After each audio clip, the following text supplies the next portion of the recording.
Dobar dan i dobrodošli. Danas ćemo vidjeti kako olovkom od kruga napraviti kuglu. Neću doslovno napraviti kuglu, već ću krug tako olovkom sjenčiti da nam djeluje kao kugla. Krug je ploha, 2D, a kugla je objekt, znači 3D, geometrijsko tijelo. Za početak malo olovkom prelazim po papiru. Tamo gdje je pritisak veći, na desnoj strani, više grafita prelazi na papir i taj dio postaje tamniji. Dijelovi papira koje sam prošao olovkom, ali s manje pritiska, djeluju svjetliji. Manje grafita se prenosi na papir i još vidimo i bjelinu papira više. To je u biti gradacija tonova. Vidimo jasne granice između svakog tona. To nam sad djeluje kao plohe koje smo poredali jednu do druge. Danas nam ne trebaju granice, treba nam lagani prijelaz iz tona u ton. Radim istu stvar kao i prije. Krenuo sam s desne strane s više pritiska, polako prelazim na lijevu stranu, smanjujem pritisak. Stvorili smo raspon između tamnog i svjetlog, ali bez vidljivih granica, bez vidljivih prijelaza.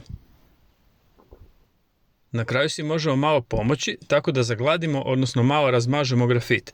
Možemo koristiti razna oruđa, krpicu, obično to svi radimo prstima ako nemamo ništa bolje. To nam je samo mala pomoć na kraju. Sve bitno moramo postići olovkom i onda možemo samo malo doraditi tako da zagladimo. Ne možemo sve prejake prijelaze izgladiti. Jednom kad znamo sjenčati bez da se vide prijelazi, sad je na redu krug. Pogledajmo što ne raditi.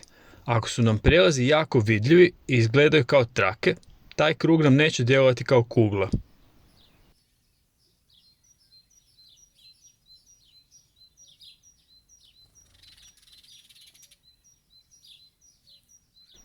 Ako umjesto ravnih traka imamo trake koje su malo zaobljene, kao da prate oblik predmeta, vidimo da to ipak djeluje malo bolje.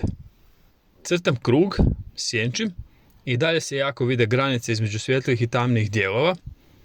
Usporedimo desni i lijevi primjer. Tamo gdje su trakice bile zaobljene, čini se kao da su pratile oblik predmeta i to nam ipak više djeluje kao kugla, iako nije dobro da se ti prelazi toliko vide. Idemo opet probati, ali bez jasno vidljivih prijelaza. Skiciram krug, uvijek lagano krenite i malo isprobajte pritisak, kut držanja olovke, možete si pomoći s par zaobljenih linija, one će vas voditi da znate otprilike gdje bi mogli krenuti s malo svjetlijim dijelovima. Te crte su samo mala pomoć. Nemojte ići točno do crte i tek onda smanjiti pritisak, jer će to na kraju izgledati kao prethodni primjer. Uvijek probajmo potezima slijediti oblik predmeta. U ovom slučaju to je kugla, probajmo raditi zaobljene linije. To zvuči komplicirano i kad spomenem crtanje kruga, kugle, zaobljenih linija, puno ljudi pomisli treba mi šestar. Nisu nam potrebna pomagala. Kad naslonim ruku na papir i počnem vući linije, vidimo da su one zaobljene. Iz prijašnjih lekcija znamo da olovke dijelimo na H, B i HB. H je od engleskog hard, imaju tvrd grafit, manje grafita se primi na papir i općenito su svjetlije. B od engleskog black, mekane su, tamne, koristimo ih za tamnije dijelove crteža. HB je nešto između i većinom ih koristimo za pisanje.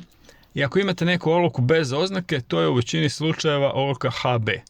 Uvijek prije isprobajte olovke koje imate da vidite koliko taman, odnosno svjetao trag na papiru ostavljaju.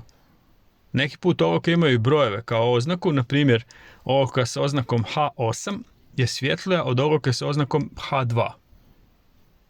Idealno bi bilo imati barem jednu olovku H, jednu olovku B i jednu HB, ali sve ovo što sad radim se može postići samo s jednom olovkom i dalje možemo imati privid volumena, ali ako koristimo jednu olovku imamo manji raspon od najtamnijeg do najsvjetlijeg.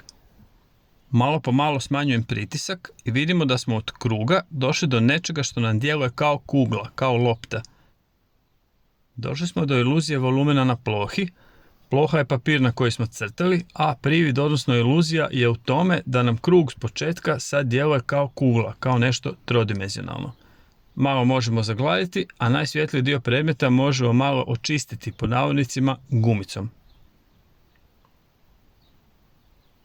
Svaki predmet ima svjetliji i tamniji dio, ali ima i sjenu, pa ćemo i nju dodati.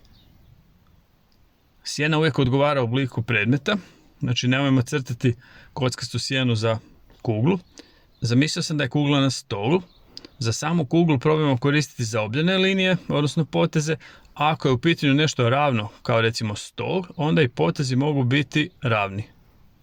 I kod sjene nam treba lagani prijelaz, raspon između najtamnijeg i najsvjetlijeg. Koristili smo tonsku modelaciju, puno tonova koji lagano prelaze jedan u drugi, krenuo sam s najtamnijim i išao sam prema svjetlijem. Ako vam to djeluje poznato, to je zato što smo to već radili u lekcijama o grafičkoj modelaciji. Idemo se podsjetiti grafičke modelacije i vidjeti koja je razlika u pojedinom pristupu. Radim istu stvar, ali ovaj put neće biti tonova koji lagano prelaze jedan u drugi, već koristim linije i točke. Na desnoj strani je primjer iluzije volumena olovkom.